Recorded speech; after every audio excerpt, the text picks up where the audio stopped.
du doux sourire de Krishna.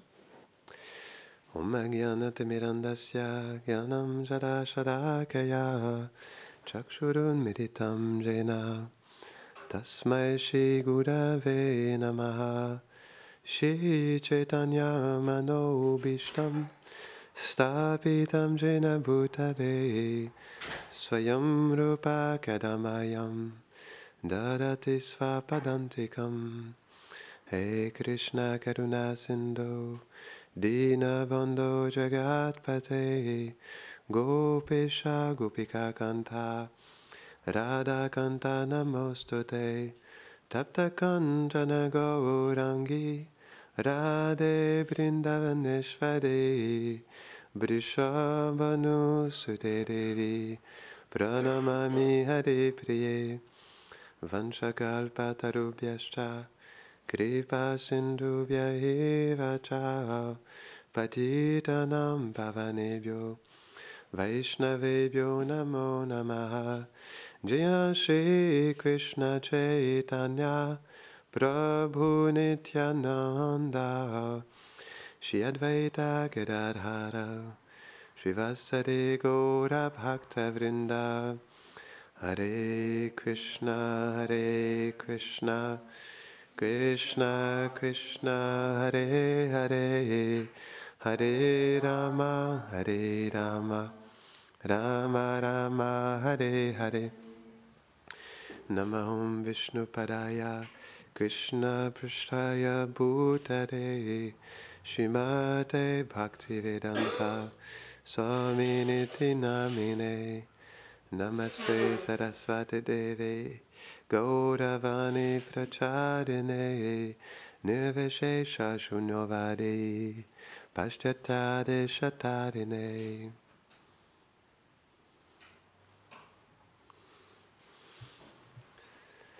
C'est notre immense fortune de pouvoir encore une fois être ici aujourd'hui ensemble et pouvoir glorifier les doux divertissements de Radha et Krishna. Donc, j'ai trouvé des belles choses sur le sourire de Krishna que je souhaitais vous partager aujourd'hui. Mais pour bien commencer, je vais vous partager un poème d'un très célèbre poète Vaishnav qui s'appelle Hariram Vyas, qui n'est pas très connu parce que ses écrits n'ont pas vraiment été traduits en anglais. Mais j'ai un de ses poèmes que je souhaite vous partager, que j'ai essayé de traduire en français. Et ça s'intitule « Dans l'étreinte de Braj ». Dans l'étreinte de Vrindavan, la douceur se déploie. Là où le service fleurit, un conte de joie. Nourri par les noms sacrés de Krishna et Radha, substance de vie, nos âmes ils réclament déjà. Les vignes et les lianes sont des proches chéris. Les arbres, grands et nobles, sont mes dieux bénis. Les devoirs matériels vains et éphémères, chanter le nom de Krishna est notre lumière. Les fleurs des bosquets de Braj, joyaux divins, leur beauté témoigne envoûtante et sans fin. Le soleil inonde les collines dorées de Braj. Or fondu, un spectacle qui jamais ne se fâche. Un spectacle enchanteur se révèle soudain, le regard du couple divin pur et certain. Leurs yeux s'entrelacent, une connexion si profonde. Leur sourire, un trésor que notre cœur féconde. J'ai choisi ce poème parce qu'il terminait avec le sourire de Radha et Krishna. Donc aujourd'hui, nous allons parler du doux sourire de Krishna et la prochaine fois, nous pourrons prendre le temps de partager des belles choses sur le doux sourire de Srimati Radharani. Donc, malgré le fait qu'il y a de nombreux objets et qualités dans le doux royaume de Krishna qui peuvent stimuler notre amour pour lui, parmi eux, le sourire de Krishna, il possède un charme unique et inégalé. Et Bilva Mangala Thakur, il écrit, ça c'est un poème qui est très fameux, un verset très fameux de Bilva Mangala Thakur, il dit « Oh mon ami, le corps transcendantal de Krishna est très doux, et son visage est encore plus doux que son corps. Mais son doux sourire, qui a le parfum du miel, est plus doux encore. » Jai Bilva Mangala Thakur qui... Et ce sentiment de Bilva Mangala Thakur, il est repris dans le Chaitanya Charitamrita, dans le Madhya Lila, 21, 139 et 140, où Sri Chaitanya Mahaprabhu, qui est absorbé dans l'humeur de Srimati Radharani et glorifie le sourire de Krishna. Parmi toutes ces caractéristiques, la beauté du sourire de Krishna est la plus douce, car elle est comme une pleine lune, distribuant des rayons dans les 10 directions, dans le monde matériel, Vaikuntha et au-delà. À Goloka, le sourire de Krishna illumine fréquemment le royaume. Il est comparé au camphre, se mêlant à la douceur de ses lèvres, qu'il souffle ensuite dans sa flûte, la transformant en vibration divine qui imprègne l'univers. Merci Chaitanya Mahaprabhu pour ce beau cadeau que tu nous fais. Et ça ne termine pas là, ça ne fait que commencer. Parce que les divertissements de Radha et Krishna sont illimités et éternels. Dans le Antya-lila 1744, il est déclaré que le sourire de Krishna, semblable au camphre, mélangé à sa parole plaisante, produit un son mystérieux et profondément significatif qui éveille des saveurs divines dans le cœur de ceux qui l'entendent. Et même les gopis ne peuvent pleinement décrire le charme du sourire de Krishna. Et ça, c'est dans le Jagannath Ballabha Nataka. 2.36, il y a une gopie qui s'exclame « Comment puis-je décrire la beauté indescriptible du sourire de Krishna? » Comment est-ce possible, hein? C'est pourquoi nous expliquions tout à l'heure que nous allons tenter de glorifier une petite goutte du merveilleux sourire de Krishna. Et Prabhupada, il dit quelque chose de vraiment intéressant dans Teachings, les enseignements du Seigneur Kapila, dans le chapitre 7. Écoutez, c'est très beau. Il dit « Lorsqu'un dévot de tout son cœur et de toute son âme sert Krishna en l'habillant avec de beaux vêtements et en lui offrant des fleurs, Krishna sourit. Si vous pouvez obtenir que Krishna vous sourie une seule fois, l'objectif de votre vie est accompli. » Et j'ai jamais oublié ça. C'est tellement beau. Si je peux faire sourire Krishna juste une fois, si je peux faire en sorte qu'il porte juste un sourire à son visage ou juste une larme qui coule de ses yeux, alors ma vie sera une perfection. Ça, c'est une très belle méditation qu'on devrait porter dans notre cœur. Et Srila Prabhupada, il a raconté aussi comment, lors de l'installation des petites Radha et Krishna à Los Angeles, il a dit aux dévots, « Si vous voyez des déités comme du brass, elles resteront du brass pour toujours. Mais si vous les adorez avec dévotion, en suivant les règles et les règles des Écritures, un jour, ces déités vous parleront. » Parce qu'elles parlaient à Srila Prabhupada.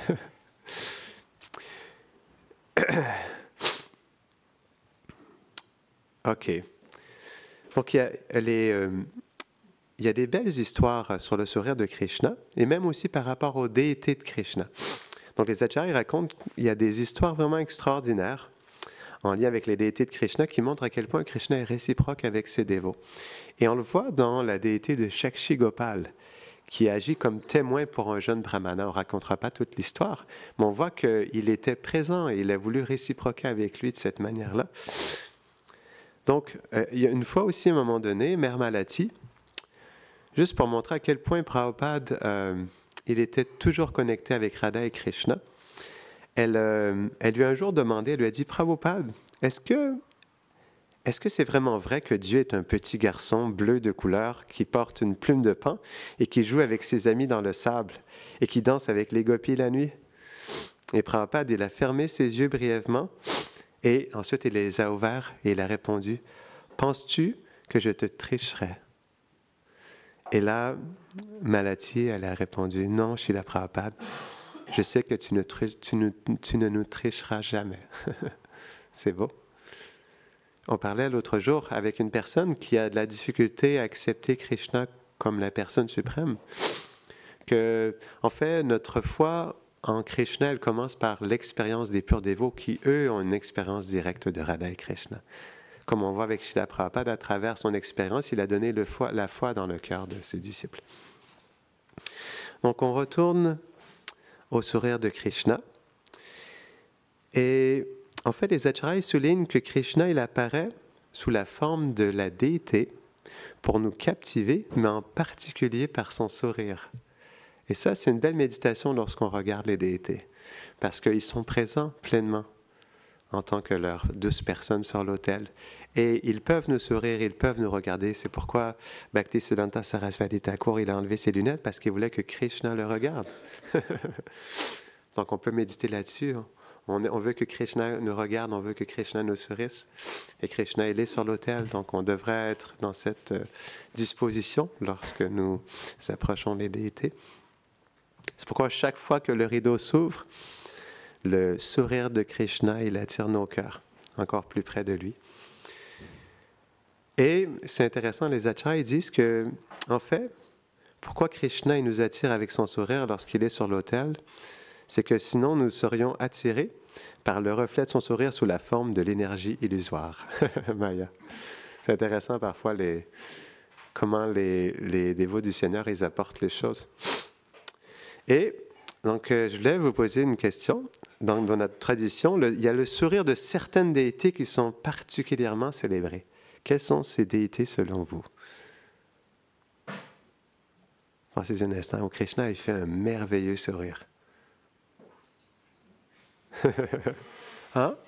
Le Seigneur Jagannath, oui. Parce qu'il est toujours souriant parce qu'il se délecte de ses dévots, de l'amour de ses dévots. Donc ça, c'est un beau darshana, le sourire du Seigneur Jagannath. Et il y en a d'autres. Il y a aussi le Seigneur Nishingadev qui est près du temple de Radha Vallabha. Il y a une déité de Nishingadev qui sourit à son dévot Prahlad près du temple de Radha Vallabha. Et il y a aussi Radharaman, parce qu'il est connu pour son sourire captivant qui est semblable à un lotus envers Sri Radha. Et donc les dévots ils disent que Radharaman, il a un sourire qui est vraiment particulier. C'est pourquoi c'est un darshan qui est vraiment spécial, hein, Radharaman.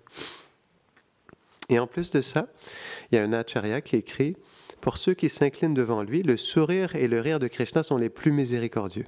Pour les dévots, son sourire assèche l'océan des larmes causées par les souffrances mondaines. » Donc on voit comment le sourire de Krishna, il est un espoir dans le cœur des dévots qui illumine le cœur des êtres. OK. Donc, comme le sourire de Krishna, il est un aspect qui est absolument doux et merveilleux de son visage, souvent, les compagnons de Krishna, mais plus en particulier les pâtres, et aussi les gopis, ils sont experts pour faire sourire Krishna. Donc, ils utilisent des blagues, des devinettes, et des jeux pour provoquer son rire. Et ça savoure des réactions spéciales de tous les dévots qui sont présents. De faire sourire Krishna. Et parmi eux, qui est celui qui a le plus de facilité à le faire rire? Madhu Mangal. Parce qu'il offre un soulagement comique à chaque fois que c'est nécessaire. Donc, bien sûr, c'est un ami très intime au cœur de Krishna, mais il a cette fonction aussi de faire rire Krishna. Comme Krishna aime voir Madhu Mangal bien manger, il aime rire des blagues de Madhu Mangal. Et Madhu Mangal, il est vraiment expert. Et si vous voulez voir son expertise à faire rire les Brajbasis, à tous les soirs, Madhu Mangal, il fait un spectacle où il fait des grimaces, il se déguise. Et tout le monde rit, mais vraiment à pleine gorgée.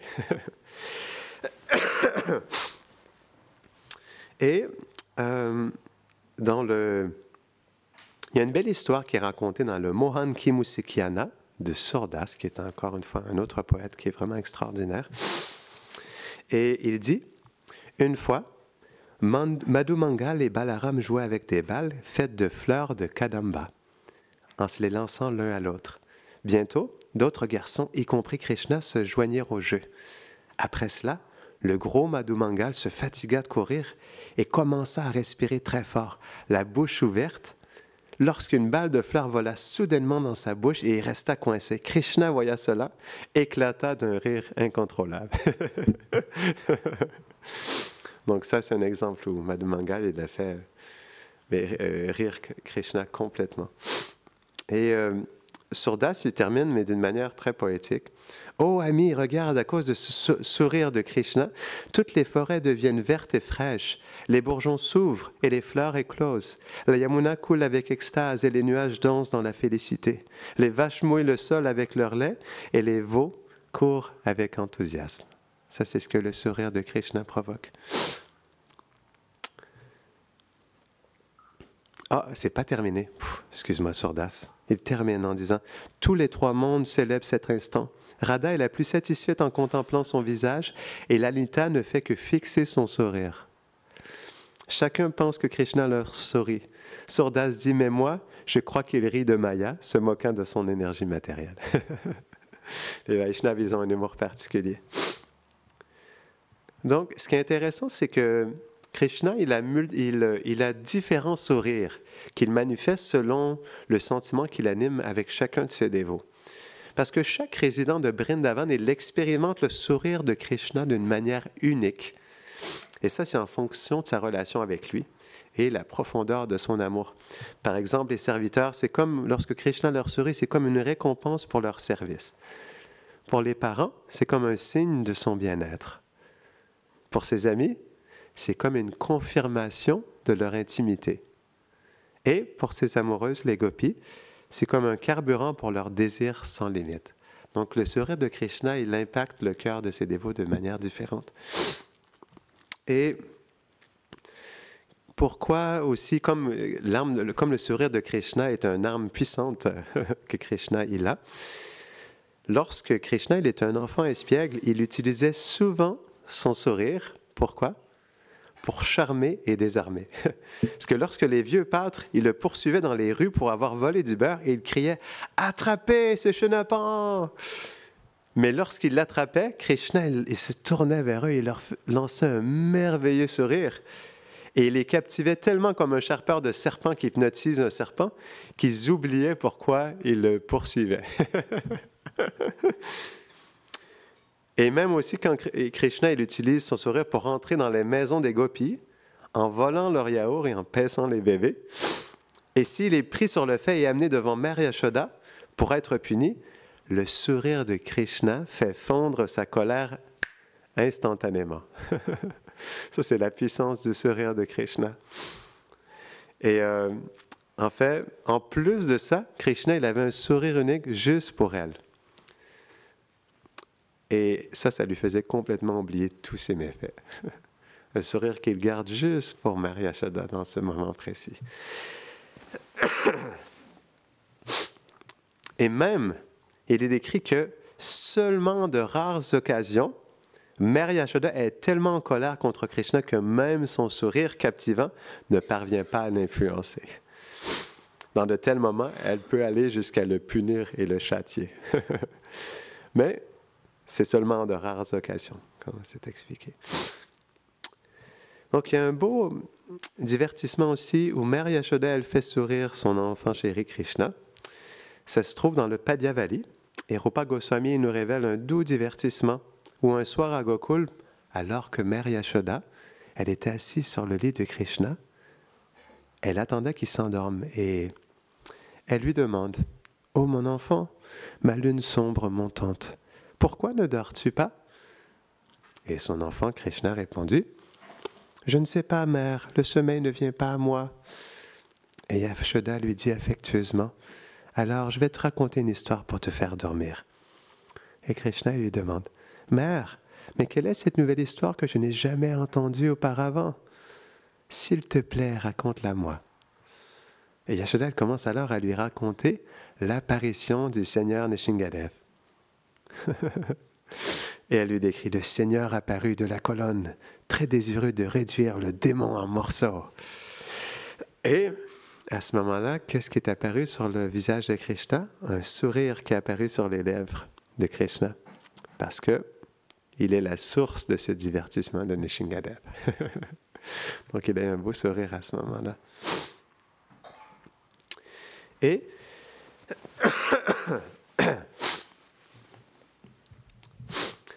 on parlait des pas de Vrindavan, mais les gopis, elles ressentent encore plus intensément le sourire de Krishna. Parce qu'une fois, Vrinda Devi, elle a énoncé « Mon cher Madhava, ton sourire récemment inventé a tellement captivé les cœurs des gopis qu'elles sont simplement incapables de s'exprimer. Elles sont devenues si troublées qu'elles ne parleront pas aux autres. Elles sont si affectées que c'est comme si elles avaient versé 3 gouttes d'eau sur leur vie, abandonnant tout espoir de vivre. » Et dans le Vigdagda Madhava, Srimati Radharani, elle confie un jour à une de ses amies sa déception après que Krishna lui a souri sans plus de contact après ça. Et elle se lamente. « Oh mon ami, bien que j'ai bu le nectar de noix de coco des paroles de Krishna, mélangé au camphre de son sourire, parce que je n'ai pas non plus bu le nectar du toucher de son corps, je suis maintenant brisée et flétrie comme si j'avais bu du poison. » Donc ça, c'est l'effet du sourire de Krishna qu'il peut y avoir sur les gopis ou plus précisément sur Srimati Radharani. Et Nanda Maharaj aussi, à son tour, il exprime le pouvoir du sourire de Krishna dans le Srimad Bhagavatam, 10e chant, chapitre 46, verset 21. En nous rappelant les actes merveilleux accomplis par Krishna, ses regards ludiques en coin, ses sourires et ses paroles, nous oublions toutes nos occupations matérielles. Jai Nanda Maharaj. Donc c'est pourquoi ce sourire divin il a le pouvoir de libérer l'être de tous les attachements du monde matériel et de l'amener aux pleins abandons aux pieds pareils au lotus de Krishna. Donc, dans le Bhakti Rasamrita Sindhu, Rupa Goswami, c'est dans la section nord, la vague 1, il décrit les 6 types de sourires de Krishna. Il commence par Smita, c'est le sourire qui est sans ouvrir la bouche ni révéler les dents. L'exemple de ça, c'est Krishna, il dit une fois à Subal, « Oh Subal, où devrais-je courir? Aide-moi! Cette vieille mégère me poursuit et me réprimande pour le yaourt que j'ai volé. » Et en voyant Krishna courir, le visage des sages dans le ciel, il s'est épanoui tellement comme des lotus, et ça leur a donné un sourire aux lèvres. Donc ça, c'est un exemple de Smita. Et il y a aussi Asita, ça inclut toutes les caractéristiques du premier type de sourire, mais ça révèle les dents de devant. Et l'exemple, c'est une fois, Abhimanyu, il dit à sa mère Jatila, « Regarde qui vient déguisé en moi, c'est Krishna qui vient voir mon épouse, Radharani. » Et parce qu'elle ne le croyait pas, Jatila, elle a grondé, elle a chassé Abhimanyu de la cour. Et les gopis, quand elles ont regardé la scène, elles ont souri, elles ont révélé toutes leurs dents. Donc ça, c'est un exemple d'Asita. C'est beau, hein? Rupa Goswami nous donne tous ces exemples dans le Nectar de la dévotion. Ensuite, le prochain, c'est Vilhasita. Ça inclut les caractéristiques du précédent, Asita, mais c'est accompagné de rire. Et une fois, Krishna, il dit espièglement à un ami, « Oh ami, vole ce délicieux yaourt. Tu t'inquiètes inutilement que quelqu'un nous voie. Cette vieille Jatila est ici, dormant et ronflant. Elle n'est pas réveillée. » Mais Jatila, qui ne faisait que prétendre de dormir, elle n'a pas pu se retenir, elle a éclaté de rire. Et elle a révélé ses gencives édentées. Donc son rire dépassait un simple sourire. Il montrait sa bouche grande ouverte. Ça, c'est un exemple de Vihasita. C'est fou, hein? Tous les beaux exemples qui nous sont donnés. Le suivant, Avahasita, c'est un rire joyeux avec des mouvements des yeux. Donc là, c'est encore plus intense. Ce type de sourire, il inclut toutes les caractéristiques de Vihasita, le précédent qui était accompagné de rire, mais il est accompagné d'une contraction joyeuse des yeux et d'un léger souffle d'air par le nez. Et l'exemple qui est donné, c'est lorsque Krishna il est revenu d'une rencontre secrète, marqué par le rouge du bétel mâché par une gopie sur ses lèvres. Il portait aussi son tissu bleu et il avait oublié de l'enlever. Et Mère Yashoda, elle a remarqué et elle a demandé, « Mon fils, pourquoi tes yeux sont-ils rouges? As-tu appliqué un minéral rouge? Et pourquoi portes-tu le tissu bleu de Balaram? » Et une gopie qui était proche, parce qu'elle savait ce qui s'était passé, elle a pu contenir son rire, elle a éclaté de rire et sa joie s'est exprimée même par son nez. Un exemple de ce type de Avahasita. Donc ensuite, le suivant, Apahasita, c'est des larmes de rire avec des secousses vigoureuses, là, encore plus intenses. Donc ça inclut les caractéristiques du précédent, mais avec des larmes de rire et des secousses vigoureuses des épaules. Donc, un exemple, c'est lorsque Narada Muni il a éclaté de rire de manière incontrôlable, des larmes coulaient de ses yeux et ses épaules tremblaient après avoir vu le bébé Krishna exécuter une danse charmante à la demande d'une vieille gopie. Et Sri Rupa Goswami remarque, même Brahma danse au rythme de Krishna, tout comme Narada rit dans l'extase. Donc, ça, c'est l'exemple qui est donné. Atehasita, un rire fort avec des applaudissements et les mouvements du corps. Encore plus intense, parce qu'il y a toujours plus intense. Donc, ce sourire englobe toutes les caractéristiques du précédent, mais c'est accompagné de forts applaudissements et des mouvements vigoureux de tous les membres. Un exemple s'est produit lors d'un argument entre Krishna et la vieille gopie Mukara. Et Krishna la taquinait en disant « Vieille dame, ton visage est si plein de magnifiques rides. Mon ami singe insiste pour que je t'épouse. » Et Mukara, elle a répondu habilement, « J'ai beaucoup de valis. Valis, c'est des rides en sanskrit, mais ça veut dire aussi singe. J'ai beaucoup de valis. Mais je ne me rendrai qu'à celui qui a dompté Bali Maharaj. Comme tu as dompté Bali en tant que Vamana, je n'épouserai personne d'autre que toi. » Et en entendant cet échange entre Mukara et Krishna, les gopis, ils ont éclaté de rire, en applaudissant et en sautant de joie. Quel beau moment! Donc, c'est ce qui termine les différents types de rires. On remercie Rupa Goswami du fond du cœur de nous avoir donné cette révélation des différents sourires de Krishna et des résidents de Vrindavan. Donc, c'est ce qui termine aujourd'hui sur le sourire de Krishna. Jai, le sourire de Krishna qui? Janitai Gaura Premanande.